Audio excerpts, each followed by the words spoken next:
Well, hello everybody. It's Danny back from Deep South Homestead. We're in our first high tunnel that we put up here.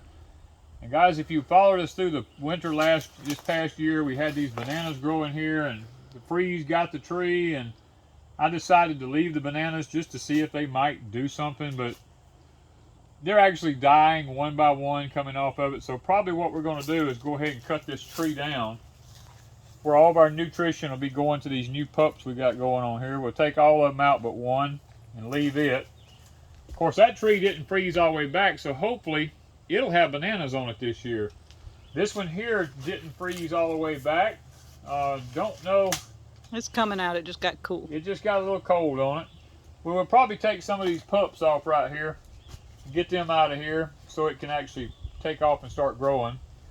But that's just a little bit of an update on the bananas.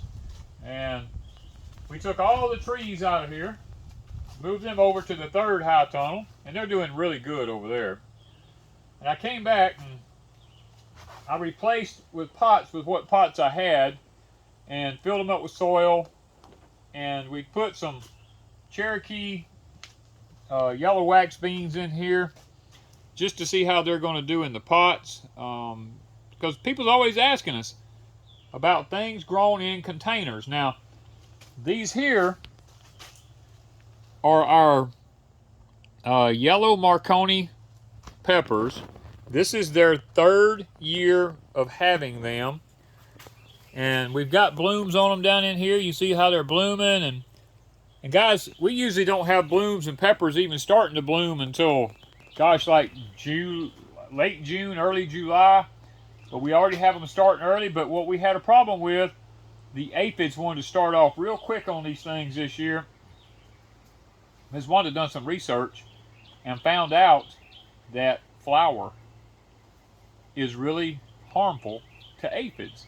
And we had a bunch of old flour in the freezer that she brought out here and sprinkled all over these pepper plants and all on the ground around them. And guys, I'll tell you what, it has worked. The aphids have all just about died. Now we got a few left on here and there. I look and I'm not sure if it's dead ones or if they're alive or what, but they're pretty much gone for the most part. Both plants here, you can see here there were some on it, and there's one running. That ain't an aphid, that's a little black ant. And these aphids have done dried up and they're just there. They're not alive no more. This flour, I don't know if it dehydrated them or what it done to them, but it definitely has worked so far. Now, we got little blooms on them here. I mean, I'm telling you, we just don't have that here this early. Up under in here, all those little blooms starting to pop out in there. 3 years on these peppers in the tubs. These are the peppers last few years that y'all saw over at the cabin. They were in some pots sitting out on a 2x10 outside there. And we would tell you that the sun hits them up to a certain point in the day, and after about 1 or 2 o'clock, they was in the shade for the rest of the day. These 3 plants, along with those 2 Marconis right over there, and we had a pepper up here in the front that was a red roaster, literally filled our freezer, gave peppers away to tons of people. We freeze-dried peppers. We've done everything with peppers we could think of doing with peppers from these few plants right here. And that's why this year we're not planting any more peppers. I mean, we are literally going to just do these because it's proven that it will work. And we have more of our Cherokee yellow wax beans here. We stuck some of them in pots here just to see how they're going to do. Their color's coming on real good. They're starting to look good. Some seeds fell off in this pot. You can't kill this stuff, guys. I'm telling you, if you want a plant on your homestead that you cannot get rid of, but it's really nutritious, the Malabar spinach is it. I'm telling you, this stuff is unstoppable. And then you got a few empty pots. Yeah, we got some empty pots here. We got to get some plants in them. We're experimenting with a lot of stuff here in the high tunnel. These are our Freedom blackberries here. We're going to be taking these out, moving them to another location because we're going to need this pot to grow in. But this is our jewel this year. These are cranberries. We was wondering if we could grow these in the South, and we actually found these online. It was last year, way into last year. Yeah. And we ordered 4 plants just to see how they would do, and they just now got here about, I don't know, maybe a couple of weeks ago. And they're already blooming. I put them out. They was in little 2x2 pots, so I put them in here. Guys, look at all the new growth that's come out on them. They got little blooms coming out on them, so they just might bear cranberries this year. Who knows? I mean, we will actually have to find out. And then you put one over I there. put one over here in this pot, along with, I had a few sweet potatoes in that pot last year, and we left some pieces of potato in the ground, and they're coming up making some slips for us, so we're going to leave them alone. And then this here is a jalapeno pepper that's called Fooled You. It is a jalapeno pepper that's not hot, but has all the characteristics, all the flavor, all the taste of a jalapeno, which is what we wanted. So we decided to try 3 of these plants. Now, it's a hybrid. It won't come back true to itself, but we're trying 3 of them this year just to see if we can get that jalapeno flavor without the heat. Now, this here is our asparagus bed. Already this year, the ferns has come up and they were starting to bloom all out, and we got to doing some research and it said cut them down. If we want to get our spears coming, cut them down. And as soon as we cut them down, the spears started forming and started coming up out of the ground here. So it looks like we're going to have some more asparagus this year. Now, this here is Freedom blackberries from way down yonder. They've come all the way down this bed coming up in here. I told Ms. Wanda, I said we might have messed up because now we've got these things, they're going to just take over, I'm afraid. But you know what? When you've got a berry that's like 1.5 inches in diameter and almost 2 inches long, guys, it's like the Garden of Eden when you see these things. I mean, these things will grow up and get all up in this top up here and everything and just be berries hanging everywhere. And they're already, I mean, this is this year's growth. These are last year's plants. And I mean, you can look at, they're blooming here now, but look at all the berries. I mean, these plants are literally covered up with berries. Now, they're going to bear berries all summer long. And that's one thing we like about these. You can see how vigorous of a plant they are. They done grow this much this year already, and they're headed up our trellis. Now, what I'll do is come in here and I'll snip the tops out of these again so that they keep branching. The more they branch, the more berries you have on them.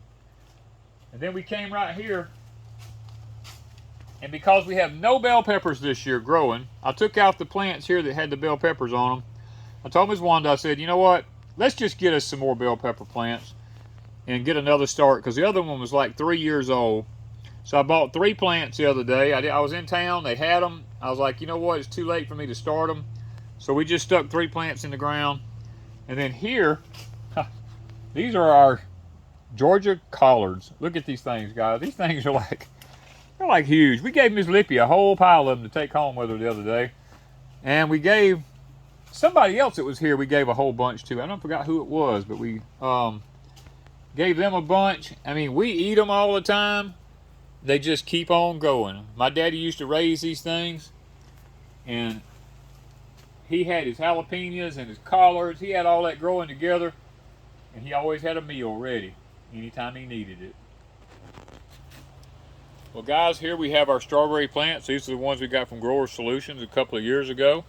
And we gave Raising Ronies over 100 plants out of here. And look at this. They're still everywhere down through here. Actually, they're a little too thick. But, you know what? We always have plenty to give to someone if we need to. We got berries all up under it in there. And then beside it here, we have our 2 other yellow Marconi plants. These plants are blooming also. You can see here the little blooms coming out on them. We're going to have peppers this year early, which is something I think is really... Look up under here. We already have a pepper right here. Look at that. Bees are doing their job. Yeah, and they're 2 years old now. I mean, that's amazing that they're doing that. Maybe these may be 3. This might be their 3rd year. Yeah, this might be their 3rd year on this. I have to check and see. But we got this whole area here, and I'm going to be putting probably putting some greasy beans on this right here to grow up on this trellis here, because I just want to see how they taste and everything. This is all empty here. We have nothing in here. We pulled up 3 cabbages. If y'all watched when Ms. Lippy was here, we kept a cabbage for ourselves. We gave Ms. Lippy one of the cabbages, and just a while ago, Ms. Wanda pulled one up and made us some good old coleslaw out of it. And that thing was some kind of fine, I'm going to tell you. Here we have another cabbage plant. We kind of staged them out a little bit so they wasn't all ready at one time, because guys, you can only eat so much cabbage at one time. So this is one of our younger plants, and then right beside it here we have another one that'll be ready. Let's see, probably ready next week sometime. So good little head on that. Now this is a flat Dutch, if any of y'all are asking and want to know. We've had real good success with the flat Dutch type heads of cabbage. Okay guys, here we have a plant that came up. Ms. Wanda put a seed out. She doesn't know what she put out. It's some kind of tree. She did it last year and it just come up. So she dug it up and put it in a pot here, so we have no clue what that is. And then we have the alligator plants right here. They're an aloe vera actually, and we're getting some more of them started up. This is one of what we call the grandpa fig that one of my grandpa took a sprout off of it, and I think I about got that joker taken. So hopefully we're going to be able to get another one of them going. Of course, then we have the mint in the pot. We always keep some mint around, and the best way to control mint is keep it in a pot. You put it on the ground, it gets invasive. Okay guys, here we've got some more potatoes. We've learned here at Deep South Homestead to plant our potatoes in stages, because we can grow potatoes all year long except during July and August. We've learned to eat fresh, because for the longest we tried to figure out how in the world could we keep our potatoes from season to season, when really the answer was right in front of us all the time, because our growing season basically here is all year. Now that we have the high tunnels, we decided, hey, let's just plant our potatoes. Let's wait about 3-4 weeks, plant some more, wait 3 or 4 weeks, plant some more, and then when we get to the summer months, the ones that we've planted will make it for a couple of months without any problem. So throughout maybe late June, early July, all the way into August, first parts of September, we'll start putting them back in the ground again. And then we've got potatoes in the fall, and then we plant a little bit later. We got potatoes in the winter time, because we're doing them in the high tunnel. They'll grow and they'll do just fine. And we can rotate out in the fields where we can. We grow potatoes all year long. And that helps us to keep fresh potatoes without having to worry about them being stored. Now we've figured out there's only a couple of varieties of potatoes that we really care for here. And we were planting the old big red ones for a long time, and we still do like those, so don't get me wrong. But the French fingerlings, oh my word. Miss Wanda dug up some on her high tunnel the other day. We're still eating on them. Them things are so delicious. She dug up some Kennebec whites that she had in there. Those things are like mouth-watering good when you cook them. And we have the Purple Majesties. That is the only purple potato that we have found that comes back, very prolific, does really good, and actually taste is really good. So those are our 3 varieties right now. The 4th one would be the red Pontiacs or the red Lesotas. Either one does good here in the South. We don't do the German butterballs. Them things are nasty for us to eat here. The red Norlands, we don't care about them. Too starchy, just like the German butterballs. We don't do the Yukon Golds. We tried them. They don't do good here. You get like 1 potato per plant. So we figured out the varieties that work for us. Maybe those other varieties work good for you in your climate. They just don't do good here in the Deep South for us. In amongst the potato plants here, we have Miss Wanda's. This is a wild raspberry. We got this from an elderly lady years ago before she passed away. This one has thorns all over it, and it grows wild in the South here. It is really the only raspberry we have in the South that does really, really well. Okay, the last, but we save the best for last. This is our white seedless grape. I love white seedless grapes, and I've tried so long to grow them things here, and until we got a high tunnel where we could isolate them, and the wild muscadines and all that didn't pollinate with them, we finally got one here. And guys, I want you to look up in here. Look at the grapes. This thing is just loaded with grapes. I mean, there's hundreds and hundreds of them. It doesn't matter where you look. They're here everywhere. Some of them are tiny. Some of them are bigger. I mean, they're just laying and hanging up in here everywhere. I mean, just look at the grapes. We're just hoping this year, for the first time in our life, we're going to have some white seedless grapes. I mean, look at these tags hanging here.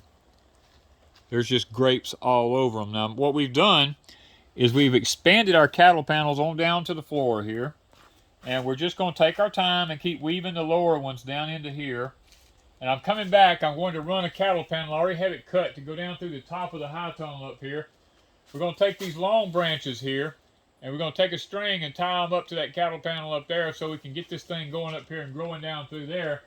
And we can keep grapes on all of this, guys, because we just want to see if we can do it. You know, I think it's a project that can be done, and we're looking forward to doing it here at Deep South Homestead. So that is basically the tour of the first high tunnel and what we have going on in it here.